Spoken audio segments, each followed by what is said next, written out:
Hey everyone, welcome to today's session. Default deny is the new default. Why allow listing beats EDR.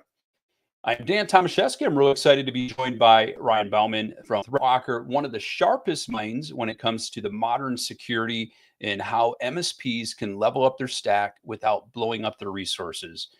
Now, today we're going to dive into a pretty big topic where reactive EDR isn't enough anymore, and how allow listing, zero trust, default deny can actually become business enablers. This is all about making proactive security practical for every MSP regarding the size. And with that being said, I want to bring in our guest. We've got Ryan Bauman. Ryan, there we go. How you doing today? Good afternoon, Tom. Good to be here. Thank you for having me. Yeah, great to have you here today. How are things going for you?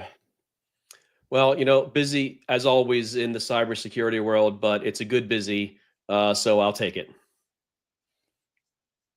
Exactly. Never a dull moment, of course. Before we jump in, give us a little background about yourself and your role at ThreatLocker.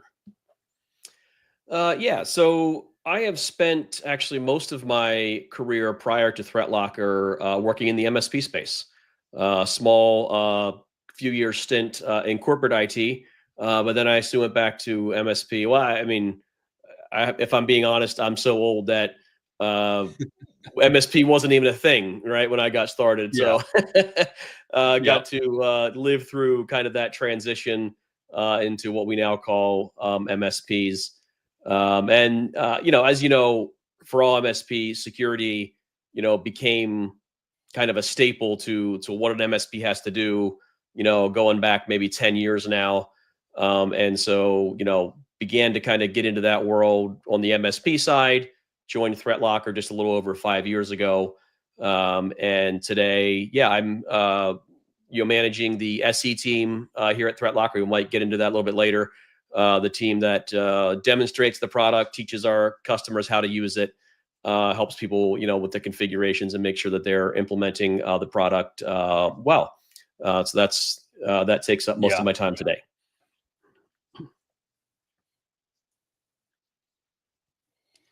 Excellent. It is funny when you bring up how long we've been in the space. I remember my days of telling people that I'm an MSP now, and they immediately thought that was part of the Michigan State Police. And that's how long it's been. But times have changed.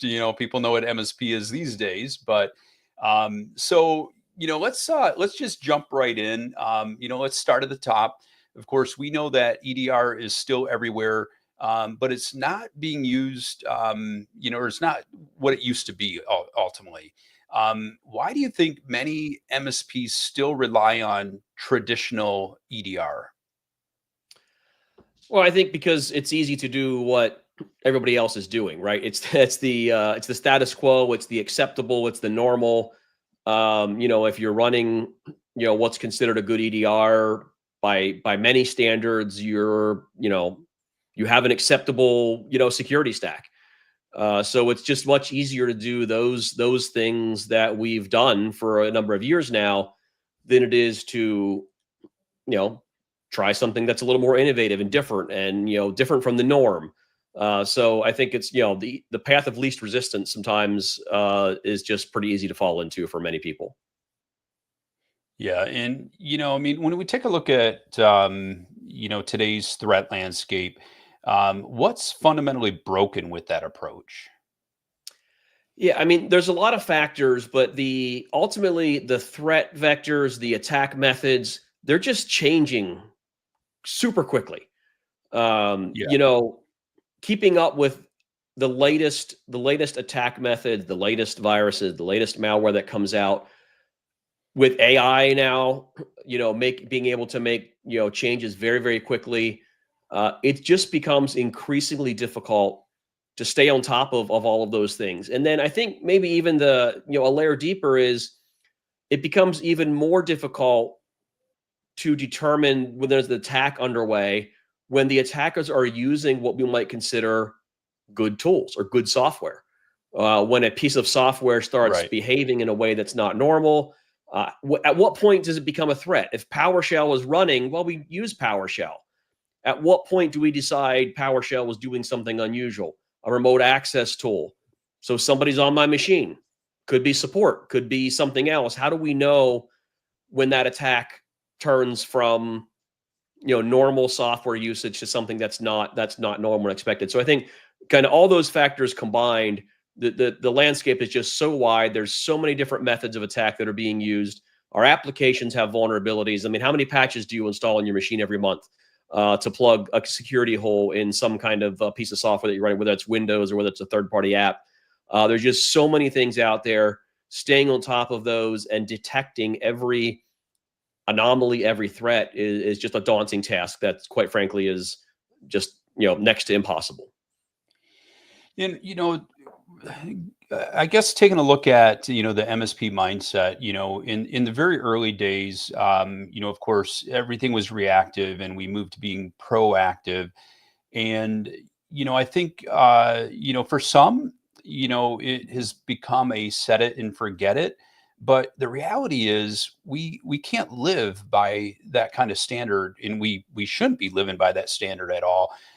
What does it take for an MSP to truly grasp that in a moment's notice something can change, and that this just has to be part of the culture where we are continually monitoring and staying ahead of the changes by bad actors? Because every time we make a move and make things more secure, they're moving ahead just as fast as we're changing. So what has to change in the mindset of today's MSP to realize that there is no rest, there is no time for rest when it comes to cybersecurity? You made a great point, or alluded to, we talk about those that have been in the industry for a long time and made that transition from, what we call break fix IT to MSP, right? That was the goal. We were trying to get ahead of the problems, the network problems, get ahead of the maintenance, keep things in good working order so they don't break, right? Right. That was the kind of the primary mindset behind, the shift to what we now call MSP. And I think we're seeing the same thing from a security spectrum now. Let's not just wait for an attack to be underway. Let's not wait for something to be occurring that we now have to respond to and see if we can stop it in time. But let's get out in front of that. Let's stop the attack further away from the surface, and don't even let them get started. And that's really kind of the concept behind zero trust, default deny, is stop it before it gets there. Yeah. Yeah, I mean, speaking of default deny, it might sound scary to some, but it's really a superpower. I mean, it's a superpower as far as what it takes to protect our clients. It's a superpower as far as what differentiates us from our competition. So, with that being said, is how would you explain default deny to somebody that's new to it, that it's fresh to them? Yeah, it may be somewhat simplistic, but hopefully it gets the point across. The way I look at it is there's kind of three categories of things that go on in our machines. There's the bad, the obvious malware. It's on a list. Everybody knows this is a piece of malware, and so of course any EDR, any AV is just going to stop that at the door because we know what it is, right? Yeah. Then there's the good software, and maybe I should put that in air quotes, right? But software that we expect our users to be running. And so, you can kind of mark that as safe. And a lot of our, tools are going to say, well, it's Microsoft Office. It can go out and it can do whatever it needs to do because we know what it is. The difference is what's in between those two. What about the software that we don't know what it is? There's an executable, there's a DLL, there's a script. It's trying to run on my machine. It's not on either list. I don't know it to be, I don't know what it is. I also don't know that it's bad. So what do we do? Right? Your typical EDR is going to say, let it run. Let's watch it. Let's see if it does anything that I might deem suspicious that might, generate an alert for you to investigate further.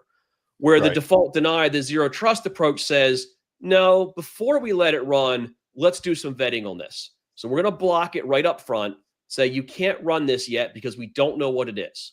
We're going to allow somebody, an administrator, to take a look at that file and validate that what it actually is, and is it okay to run this in the environment. So instead of letting it run and waiting for something potentially bad to happen, let's vet it on the front side before we allow it in, so that we're not reacting to something negative that's occurring. We got out in front of it. Yeah. Yeah. And do you have any examples, any use cases where allow listing has prevented a threat before detection even was necessary? Yeah, I mean, there's so many examples. I'll give you one. A year or so, a couple years ago now, time flies. Everybody probably remembers the Exchange vulnerability, and this was a great example because it was in this case, it was initiated by a batch file getting dropped onto an Exchange server for one of our accounts. Now that got the access was through, I believe, IIS. It was that they got in, dropped the batch file in there, exploited the offline address book. Probably everybody kind of vaguely remembers that vulnerability from a couple years ago. Well, ThreatLocker was on that server, and we actually stopped that batch file from being executed. So it never even got to the point of anything having to detect it. However, because we like to do these kinds of things, we took that batch file, we put it in a lab, and we let it run to see what would happen. Well, in a very short time, I believe it was approximately 15 minutes from executing the batch file, every device that we had in that lab environment was ransomed. Oh, wow. Wow. And so now that doesn't, it's not to say that an EDR might not have found something. It may have thrown some flags at some point at some of the things that occurred during that attack. But in such a short time, I mean, I think you'd be hard pressed to find a security team that's going to get an alert, investigate, and mitigate something that's going on in the environment in under 15 minutes. That's just really, Right. really hard to do. I mean, by the time you get logged into the things that are going on and you start poking around some logs, 15 minutes is gone pretty fast. So that's the other factor is sometimes, okay, we got the learnings, we got the alerts, the warnings, but before we could respond, before we could take enough action, at least it's too late, or at least some amount of damage has occurred. So that was one that was a pretty big impact. If that had been allowed to run in the real world instead of our lab environment, would have been a really bad day, for that customer. Well, and I think some MSPs might say, well, hey, if I had a bigger team, I could be able to handle this. But in reality, I mean, the largest teams, don't have the ability to react that quickly. Yeah, I mean, technology could just outpace humans at times, right? Depending what's going Right. on. I mean, we do it all the time, right? Why do we use automation scripts and things like that to deploy software? Because we can do it faster than we can as a human running around from machine to machine. It's the same thing whether it's an attack or whether it's something useful. Yeah. Technology makes it go faster. And in the case of an attack, the attack can go faster than we can respond as a person. And we don't get awards. No awards are being handed out by saying you manually did this versus, leveraging tools that can do it faster. I mean, if anything, you get an award because you stopped it, regardless of how you stopped it. That's what matters, not how, your internal talent was able to make that happen. Right. And it's always a combination, right? You need people to see what's going on. You need tools, Right. but Right. and no matter what tool you use, like proper management and proper usage of the tool is huge. Like we see it all the time.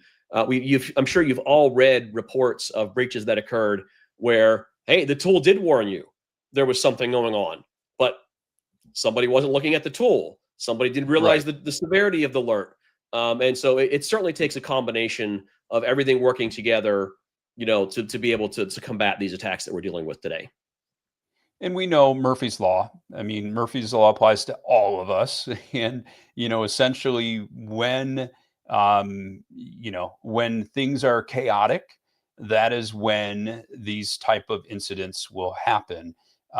When we've got a holiday weekend coming up. I probably shouldn't jinx it, but Mm. we have a holiday coming up on Friday. And so there's a long holiday weekend, and that's when those issues will strike, and we have to be prepared, even when, we don't have all hands on deck from that perspective. Right, and that's the other situation too, is when you are relying on a response as your primary mechanism of defense. If you're not fully staffed 24/7, you might as well not bother. Attackers Right. don't work 8 to 5 Eastern time or Pacific time.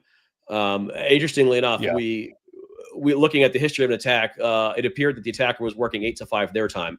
They were on the machine for roughly 8 hours, and they would go away. And because it wasn't detected, they came back the next day and tried again. So that was kind of funny.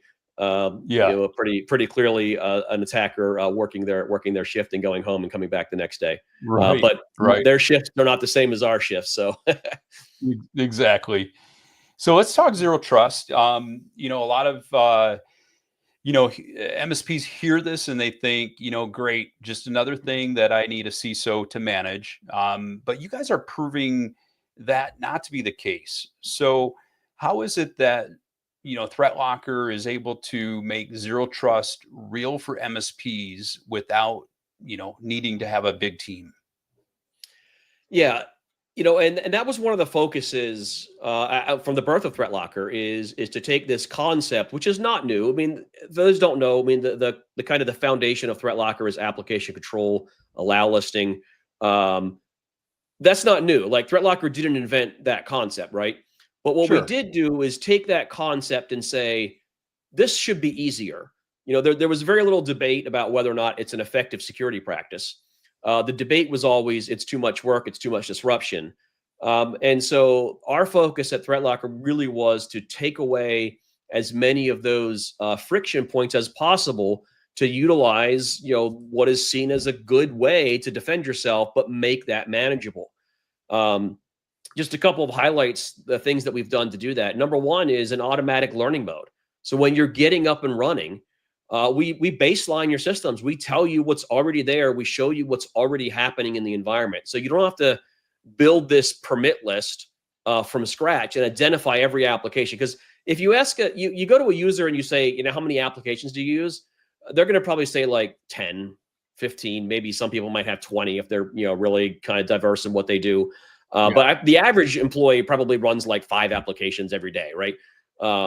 In reality, there's probably 100 applications on their machine, right? And so all the things that you didn't think about, all the drivers, all of these little add-ons, things like that. So, but we discover all of that. I'm going to say 90%, maybe even higher rate than that in a lot of organizations automatically. And by the way, you will be surprised more often than not at some of the things that we find that are sitting on those machines that you might not be aware of. The other big hurdle is, okay, you figured out what I have. Guess what? Tomorrow there's going to be a patch. Next week there's going to be a new version. And every time that comes out, somebody has to go through this process to permit all of those new files so that we can go ahead and install updates. Well, we've taken that and we call them built-in apps. So we have a huge team of people who do that work for you. Take Patch Tuesday, for example, the biggest set of patches anybody has to install, right? Well, guess what? Every customer is installing the same Windows patches on Patch Tuesday. So instead of making every one of our customers download and approve those patches when they first come out, we just do it for you. We get all the new hashes, all the new certs, everything that you need to successfully install all the patches for Patch Tuesday. We do it for you. We push that out to your databases. By the time you go to install patches, we already know they're coming. They're already on the permit list. You don't have to do anything. Now, it's not just Patch Tuesday. We're at like somewhere around 9,000. I actually can't even keep up to date with the number because we're adding on so fast, but somewhere around 9,000 of the most popular applications, we do that for you. So you don't have to be in there on a daily basis, a weekly basis, permitting the latest patch, the latest version of something that might be coming out just so that your users can run it. And that your patch management, that was a big announcement that came out of Zero Trust World 2025, right? Yeah, absolutely. Yeah, that's a newer one of the newest features of ThreatLocker. And we really leverage what I just described. We have this team. We know the latest file version of all of these, 9,000 applications. And so it's just another way to use that same set of data. And the real nice thing there is we don't care whether or not it's an installed application, whether it's a Chrome extension, it's a portable app, it's sitting on your desktop, it's just an exe somebody clicks on and runs. It's not in the registry, it's not in your add and remove programs. It doesn't matter. We just see a file execute, and when it matches our built-in, we're like, wait a minute, there's a newer version of this. And so that we can alert you to that. Now, to be upfront, we can't patch all 9,000 of those apps today because it's a new product. But we're going to be building that out rapidly. Our goal, given a little bit more time, is to be able to patch as many of those applications as possible. It's certainly a work in progress. We have I think 100 or so that we do today, and that list is going to start growing pretty rapidly in the months ahead. Awesome. So let's talk a little bit about some of the compliance frameworks and how ThreatLocker's model helps simplify the lift. Yeah, I mean, compliance frameworks are always a lot of fun, right? Because you can, if 5 people read them, you'll probably get 5 interpretations of, what should and shouldn't be done, or what is or isn't required. But we've tried to help you the best we can with the understanding. We have relationships with a lot of auditors and things like that, where we can get their take on, what the framework is really going for. We have somewhere around 25 frameworks that are documented. You can find it on our website in our knowledge base. And we try to do those mappings for you. Here's the control that the compliance framework is looking for. Here's how you can implement to satisfy that control on the ThreatLocker side. So we're mapping that out for you, explaining for you how we see it as what you would need to do to be compliant with that requirement. Again, across 25. So even more than the most popular frameworks that you might be looking at, even some of the specialty ones in other countries. We try to keep those documents up to date as they change, so that you can really easily see where your gaps are and how ThreatLocker can help you fill some of those gaps.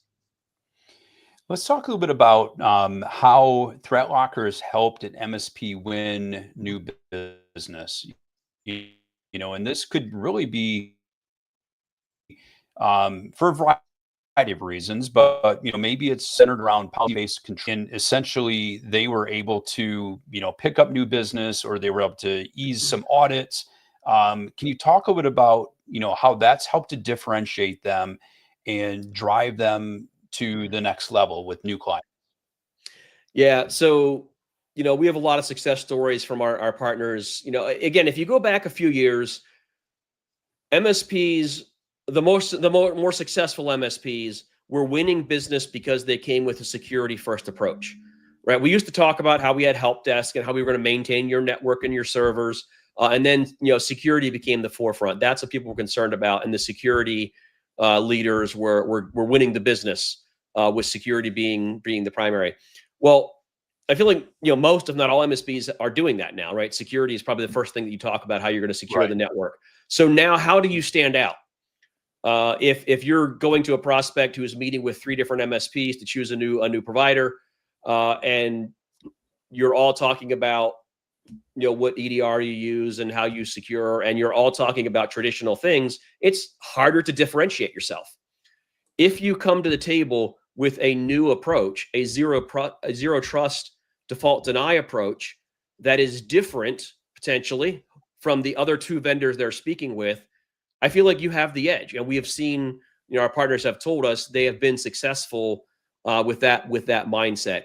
It's a newer, more innovative approach to security, and it gets the attention of their prospects, and they've been able to bring a lot of business in, that way. The other part of your question was around auditing, and this is really interesting because when an auditor comes into one of our accounts, we almost always, the request is, hey, can you turn this thing off that you have so that we can do our audit? Specifically, a bank had an auditor come in, so they gave them a network connection, they plugged their laptop in, and they were, whatever they were doing, their vulnerability scan on. They Yeah. kicked it off and they got nothing. Excuse me. And so they went to the support of the bank saying, hey, you give us a bad network connection here. I can't find anything. There's, something wrong here. Anyways, long story short, ThreatLocker's network control was turned on. And because this was a foreign object that was on the network, it didn't have ThreatLocker on it. It just couldn't see anything. And so they're like, well, can you turn this off so we can do a scan? And like, well, no, like, isn't that the purpose of an audit? Right. Didn't we, we should get a pretty good grade, I think. Right. And so we see this all the time where, they're trying to do things and they just can't. And so they would like to give you a negative report of some kind so they can justify the expensive invoice that you're about to get. And when they can't do that, they don't like that. And so, yeah, it's interesting, Right. the audits, generally come back, in pretty good standing when you use this type of approach, because for another reason, they just can't get anywhere. They can't find any, they can't find the holes because you're locking them out. Yeah. That's really interesting. And it just must be mind-boggling for the MSPs, right? Just because, they're being asked to do something that shouldn't be done. And but I want to move on a little bit about the deployment process and what that looks like for onboarding ThreatLocker. Yeah. Yeah. So, I mentioned the automatic learning mode. So that's really the start of it, right? We'll put an agent on your machine. We'll figure out what's going on in your environment, what software you're running, where are you connecting to on the internet using the machines, how's your data being accessed. And we're going to build out a default, essentially baseline rule set for you of, hey, this is what we found. This is what's happening. And we start from a position of you're allowed to continue to do whatever it is that you're currently doing. Now, obviously, as the MSP, when you're doing that for your customers, you'll probably find some things that are not the way you want them to be, and you'll certainly tighten that down, at some point. But we give you that baseline of this is what we have today. Now, we go through then an auditing process, a self-auditing, where we look at the logs and we say, is there anything in this environment that ThreatLocker hasn't learned automatically? There's always that custom app that sitting some strange and unusual place. And our learning engine might not find that because it's not typical, right? But we're going to see all of that in the logs, and then we're going to be able to adjust those things manually as needed. And that's earlier when I said, maybe 90 to 95% is automatic. This is the other 5 to 10%. How many odd pieces of software do you have in your environment that take a little bit of adjusting? But we'll go through that process. You'll have a dedicated SC. That's my team. You'll have a person that will do usually weekly calls with you to make sure we get that dialed in, make sure we get all of those things adjusted the way they need to be, so that when you begin the enforcement, we call it a secured mode. You're essentially turning it on and saying, okay, now enforce your policies. Now, when somebody tries to run something new, it goes through that approval process. So that's anywhere from, 1 to 3 to 4 weeks. Some people like to go a whole month so they see everything.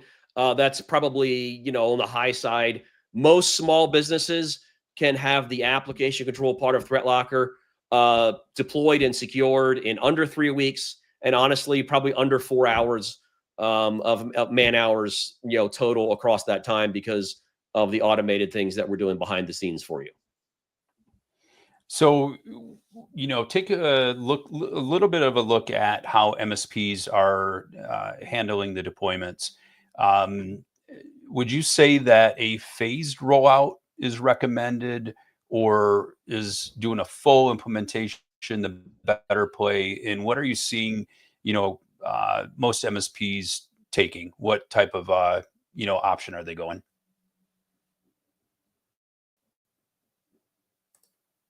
Ooh, looks like we may have lost him. Everybody just hang tight one moment. And there's Ryan. I don't know if that was on my end or what happened there, but yeah, I got kicked out briefly, but thankfully I come back quickly. So Yeah, I think I caught the bulk of the question. A phased in approach, or how do you go about implementing ThreatLocker? So, I mean, there's no right or wrong way, but I think probably the most common and perhaps the most effective in many situations is to focus on the application control, which is the allow listing and the ring fencing part of Threat Locker first. I feel like it's the biggest win. There's lots of other modules that we offer that you might be implementing as well. But I think the application control was the biggest win. So most organizations will deploy the agents across most of their customer base, not all of it, right out of the gate, because we can start that learning process. Right. And then you'll go through, you're probably not going to flip the switch. If you're managing, 5,000 endpoints, you're probably not flipping them into secured mode all the same day. But, you'll pick a couple of customers. Maybe, often we'll do, again, depends on the organizations, but say 3 to 5 a week. We'll look at the logs. We'll make sure that we have everything the way they need to be, and then we'll flip the switch. And you can start to bang through them really quickly, particularly with, if they've been learning for, 4 to 6 weeks by the time you get to, or even, a month or two, by the time you get to some of your, the last set of companies that you're securing, they've had so much time to learn that there's not much left to do. A couple little odds and ends, and you can flip them into secured. So I think that's probably the most typical approach. And then come back and start implementing and fine tuning and locking down and hardening and tightening things up, to be a little more fine tuned, but get that first kind of big win from an application control standpoint, out as quickly as you can. I mean, would you say it's pretty fair that, like anything that you implement, there is going to be that learning curve? And, let's say you do have 5,000 endpoints and you're going to start implementing, putting into secure mode 3 to 5 per week.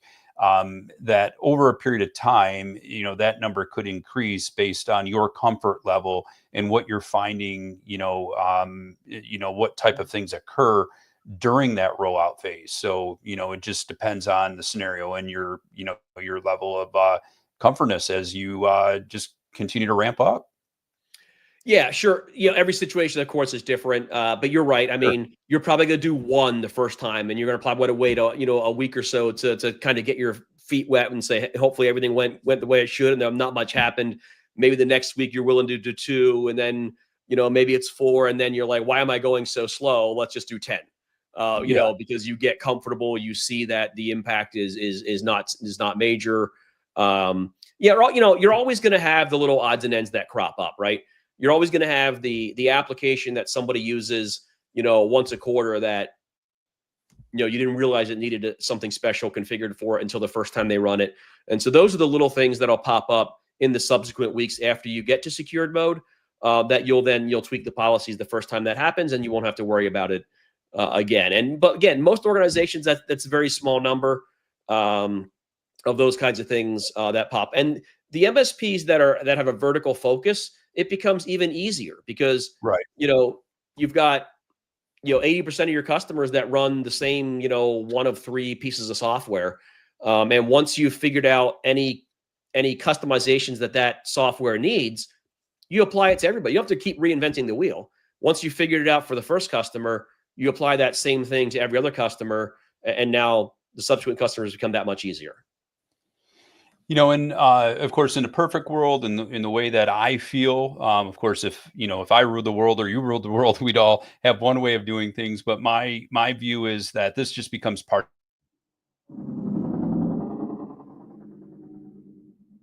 Of course, there are some MSPs that this might be something that maybe is part of an elevated level of service that you're providing.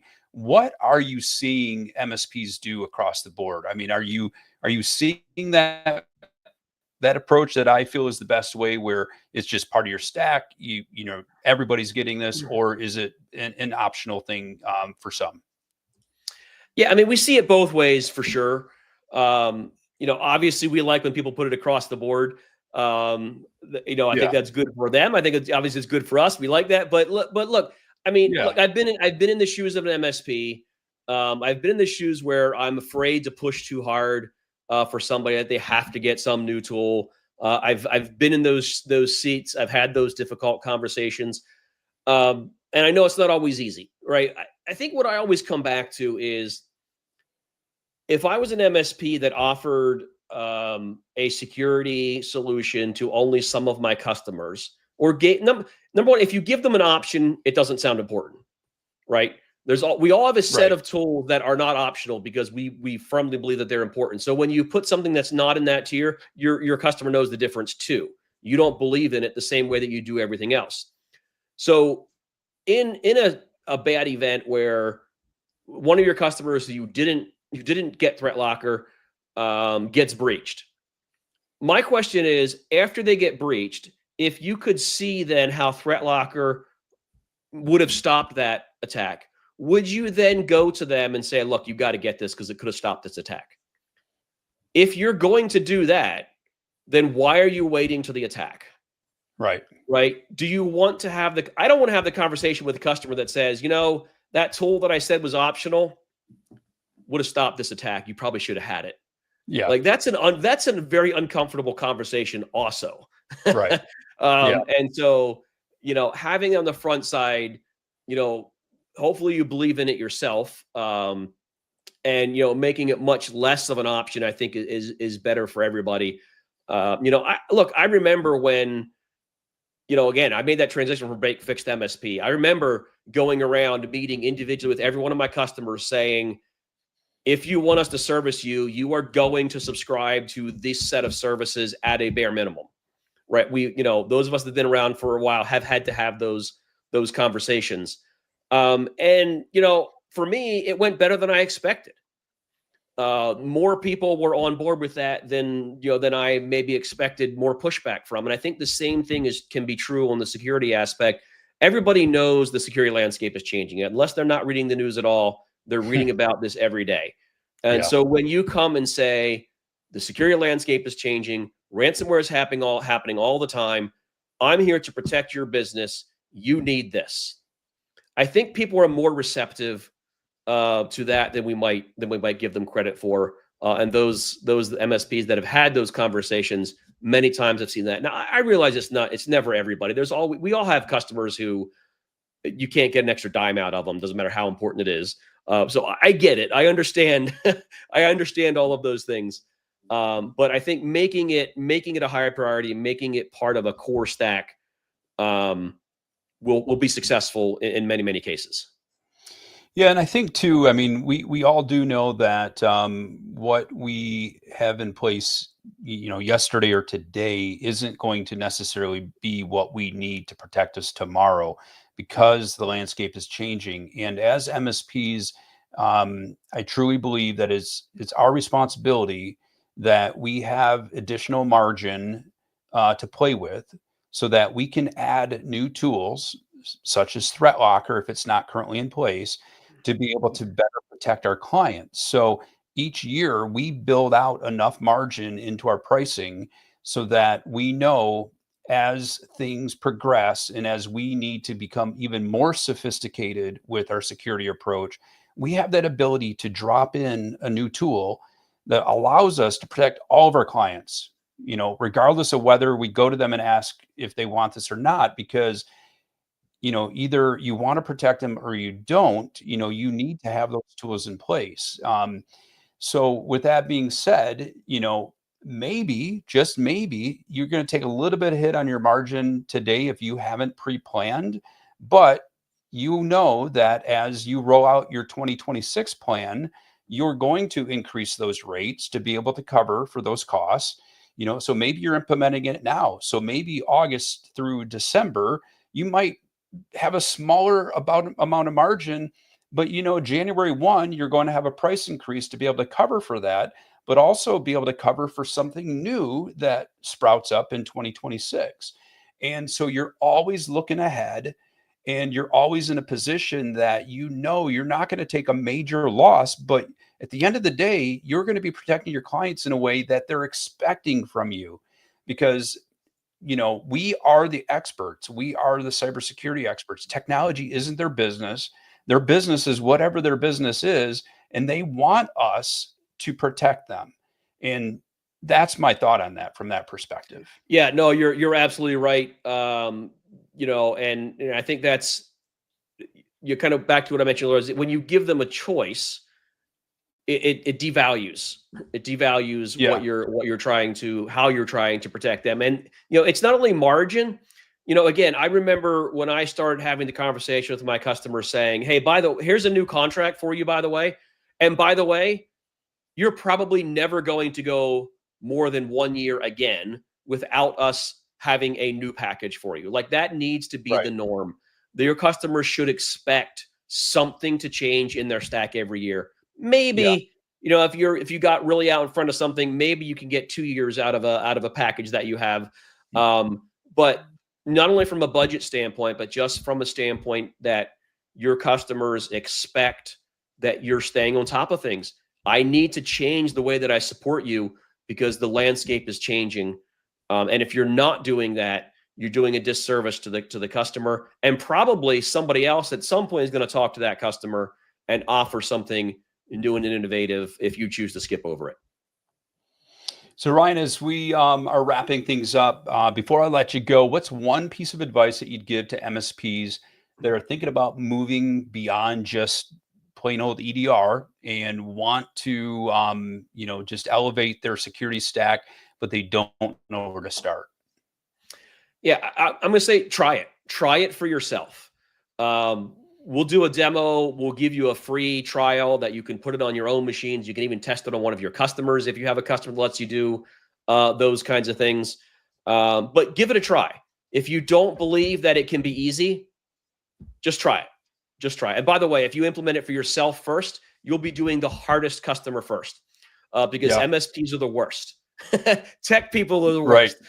We're doing all kinds of things in our computers that the average user doesn't do.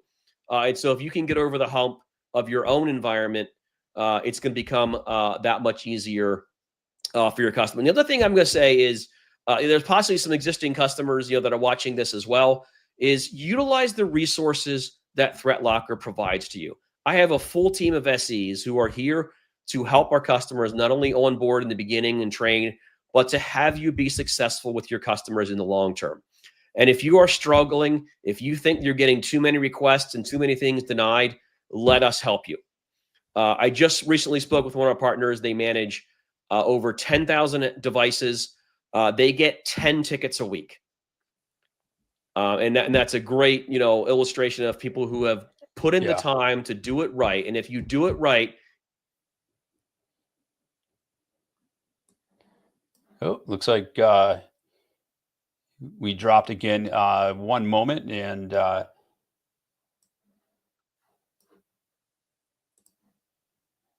there you are.